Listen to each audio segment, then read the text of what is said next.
Continuamos con más de Primera Página, conversamos con Claudia Vargas, ella es sociólogo, magíster en ciencias políticas y especialista en temas migratorios. Dejamos una pregunta en el aire: ¿qué ampara a estos venezolanos que se encuentran en la frontera? Porque además la figura jurídica no está totalmente clara, porque todavía no se le ha dado condición de refugiado a estos venezolanos. Muchos pudieran tildarlos de inmigrantes ilegales, inclusive en estos países, porque a pesar de la realidad adversa que tiene Venezuela, el otro país no necesariamente tiene que observar el por qué este venezolano no tiene los papeles requeridos y simplemente tomar la decisión de que es un inmigrante ilegal y tomar represalias en contra de él, aunque la Organización de Naciones Unidas haya reconocido una situación de crisis en el país. Esto pudiera protegerlos de cierto modo, pero todavía no está claro que más allá de los derechos humanos protege a este venezolano. Sí, claro. En ese sentido, por eso se está apelando a procurar que el venezolano tenga el estatus de refugiado, justamente en el concepto de Cartagena que te decía en el segmento anterior. ¿Por qué? Porque eso les daría una protección como más directa y aplicaría el principio de no devolución, porque también hemos visto que estos países han devuelto venezolanos. ¿Qué te dice el principio de no devolución? Bueno, no puedes mandar a esta persona al país donde él dice que corre peligro. Entonces, esa es la razón por la que los países, o mejor dicho, por la que actualmente se está luchando que los venezolanos entren dentro de esta categoría, de manera que no puedan ser devueltos y puedan tener un estatus más definitivo en los países a los cuales se están yendo. Ahora, hay un tema que hay que aclararle a la audiencia. El principio de no devolución aplica, por ejemplo, cuando llegan estas embarcaciones cargadas de migrantes desde África hacia Europa, que lo hemos hablado acá en Primera Página en reiteradas ocasiones. Ellos reciben la embarcación en su puerto. El caso de Italia ahorita es difícil porque ellos decidieron no recibir al Open Arms, que es una ONG española, pero ellos tienen que recibir a estos refugiados, a estas personas que vienen en esta condición, las reciben y empieza todo un proceso legal, los retienen en la costa, los tienen allí haciendo todo un proceso de papeleo, pero no los pueden devolver al África. Ellos se quedan en el territorio y luego hacen la distribución por el continente europeo, porque así fue la decisión de la Unión Europea. Prácticamente lo mismo pasaría en el caso de los venezolanos si se aprueba Cartagena y pasan a ser refugiados en este momento. Entonces, la condición de refugiado da ciertas bondades que tienen que garantizar los estados al llegar un venezolano a este país, lo cual no quiere decir que la población va a cambiar su actitud en contra de los venezolanos, solamente que pueden ser penalizados si existe violencia en contra de un refugiado, ¿no? ¿Es esto? Sí, estás en lo correcto. Lo que pasa es que, claro, el tema de los brotes de xenofobia ya sí escapa como de las manos de cada uno de los estados, pero tiene el punto a favor que mencionaba, bueno, que no puedes atacar a una persona que es refugiado, ¿no? En realidad en ninguna condición deberías hacerlo, pero claramente con esta figura, por eso vuelvo al punto, se insiste en que los venezolanos entremos en esa categoría para que no tengamos que pasar este tipo de dificultades como tener personas varadas en una frontera. Claro, en condiciones además infrahumanas, ¿no? Exactamente. Nosotros vamos a ir a la lectura de los tuits en esta oportunidad. Son las 6:50 minutos de la mañana. Ya Daniela Salas está lista para ello. Así es, Aline, ya estamos listos para revisar la participación de la audiencia. Vamos a comenzar con el siguiente usuario, CJ-1978. Dice lo siguiente: la crisis de Venezuela es la causa de la inmigración, pero ha sido esta inmigración objeto de explotación económica y empresas de transporte. Son la mano de obra barata. Casas de cambio que han hecho el negocio redondo con la trata de los migrantes venezolanos y nadie toca este tema. ¿Qué opinas sobre este comentario?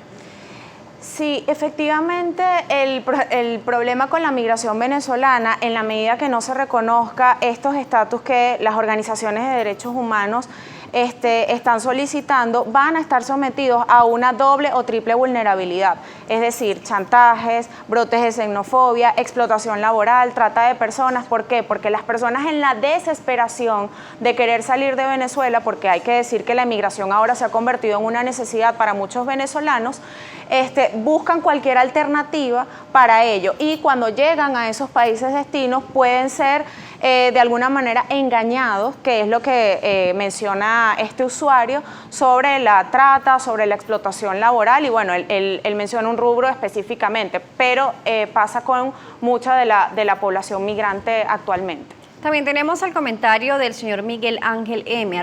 @Márquez Miguel. Dice: la visa humanitaria, cuyo costo es de $50, ¿dónde está lo humanitario para una persona que se va a pie y que no tiene ni siquiera para pagar un pasaje?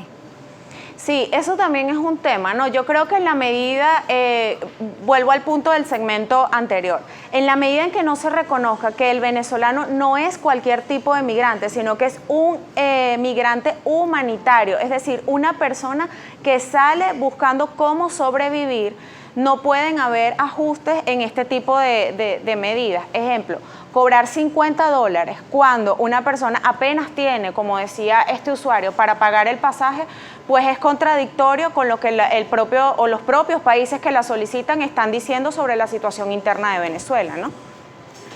Bien. Tenemos también otro comentario, tenemos un último, tenemos a José Contreras y dice lo siguiente: considero que la xenofobia no existe, lo que existe es el terror a la pobreza, ya que cuando los venezolanos iban a ese país con $5.000, los recibían con los brazos abiertos. ¿Qué opina?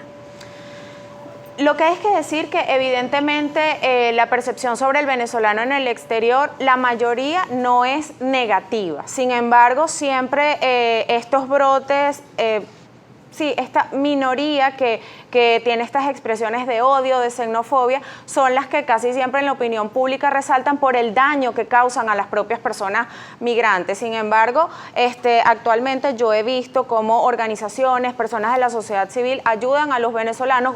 Igualmente, no desconozco que haya un tema de rechazo por la migración actual, que además es muy importante cambiar la narrativa en este sentido. O sea, los venezolanos no están yendo porque quieren, sino porque tienen una necesidad, tienen una emergencia y por eso están decidiendo salir de los países, no porque quieran estar fuera de Venezuela, y eso es muy importante que en los otros países lo tengan claro.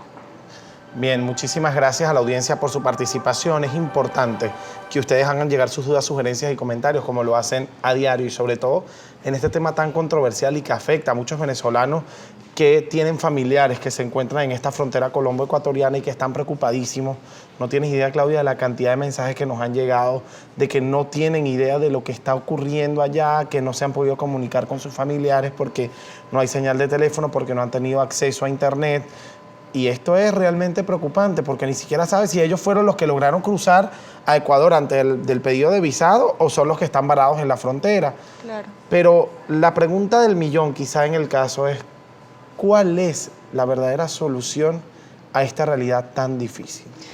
Bueno, la solución, la causa de la migración venezolana son problemas negativos del contexto. En la medida que no se solucione la crisis interna que tiene Venezuela, la emigración no va a parar, y eso es una realidad que hay que decirlo. En la medida que se vayan resolviendo ciertos aspectos acá, no es que la migración se va a detener, sino que probablemente pueda disminuir su flujo. Esto yo no lo veo en el corto plazo en el país, por lo cual siento que lamentablemente esto va a seguir aumentando, y el caso específico de Ecuador nos da una foto de la desesperación que tiene la gente por salir de Venezuela, porque ninguno o la mayoría ha optado por devolverse. Entonces, se han devuelto a Colombia, pero parece que volver a Venezuela además, no es la opción. La solución inmediata, porque solucionar los problemas de Venezuela sabemos que soluciona muchísimas cosas.